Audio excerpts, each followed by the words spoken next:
ಉಡುಪಿ ಜಿಲ್ಲೆಯಾದ್ಯಂತ ರಾಷ್ಟ್ರೀಯ ಹೆದ್ದಾರಿಯಲ್ಲಿ 6 ಆಯಕಟ್ಟಿನ ಪ್ರದೇಶಗಳಲ್ಲಿ ಅಳವಡಿಸಲಾಗಿರುವಂತಹ ಅತ್ಯಾಧುನಿಕ ಸ್ಪೀಡ್ ರಾಡರ್ ಕ್ಯಾಮೆರಾಗಳು ಅಧಿಕೃತವಾಗಿ ಕಾರ್ಯಾರಂಭವನ್ನ ಮಾಡಿದೆ ಎಂದು ಜಿಲ್ಲಾ ಪೊಲೀಸ್ ಇಲಾಖೆ ಪ್ರಕಟಣೆಯಲ್ಲಿ ತಿಳಿಸಿದೆ.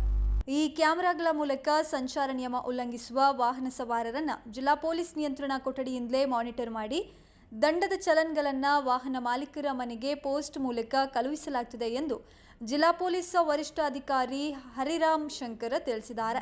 ರಾಷ್ಟ್ರೀಯ ಹೆದ್ದಾರಿ ಪ್ರಾಧಿಕಾರದ ನಿಯಮಾವಳಿಗಳ ಅನ್ವಯ ಸದ್ಯ 6 ಪ್ರಮುಖ ಸ್ಥಳಗಳಲ್ಲಿ ವೇಗದ ಮಿತಿಯೊಂದಿಗೆ ಈ ಕ್ಯಾಮೆರಾಗಳನ್ನು ಸಕ್ರಿಯಗೊಳಿಸಲಾಗಿದೆ. ಕಾರ್ಕಳದ ಧೂಪದಕಟ್ಟೆ, ಪಡುಬಿದ್ರೆಯ ಉಚ್ಚಿಲ, ಕಾಪುವಿನ ದಂಡತೀರ್ಥ ಶಾಲೆ ಬಳಿ, ಕೋಟಾದ ತೆಕ್ಕಟ್ಟೆ, ಗಂಗೋಳಿಯ ತ್ರಾಸಿ, ಬೈಂದೂರಿನ ನಾಯಕನಕಟ್ಟೆ.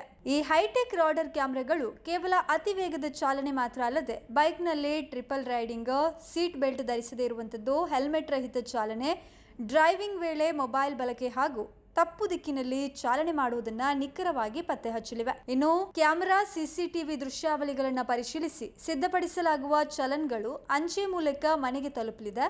ಚಲನ್ ಸ್ವೀಕರಿಸಿದ 7 ದಿನಗಳ ಒಳಗಾಗಿ ಸವಾರರು ಉಡುಪಿ ಜಿಲ್ಲೆಯ ಯಾವುದೇ ಪೊಲೀಸ್ ಠಾಣೆಗೆ ತೆರಳಿ ದಂಡದ ಮೊತ್ತವನ್ನು ಪಾವತಿಸಬಹುದಾಗಿದೆ ಎಂದು ಇಲಾಖೆ ಸ್ಪಷ್ಟಪಡಿಸಿದೆ. ಇದಲ್ಲದೆ ಮುಂದಿನ ದಿನಗಳಲ್ಲಿ ಜಿಲ್ಲೆಯ ಇನ್ನೂ 14 ಸ್ಥಳಗಳಲ್ಲಿ ಇಂತಹ ಕ್ಯಾಮೆರಾ ಅಳವಡಿಸಲು ಟೆಂಡರ್ ಪ್ರಕ್ರಿಯೆ ಮುಗಿದಿದ್ದು ಶೀಘ್ರದಲ್ಲೇ ವರ್ಕ್ ಆರ್ಡರ್ ನೀಡಲಾಗುತ್ತದೆ ಎಂದು ಎಸ್ಪಿ ಹರಿರಾಮ್ ಶಂಕರ್ ಮಾಹಿತಿಯನ್ನ ನೀಡಿದ್ದಾರೆ.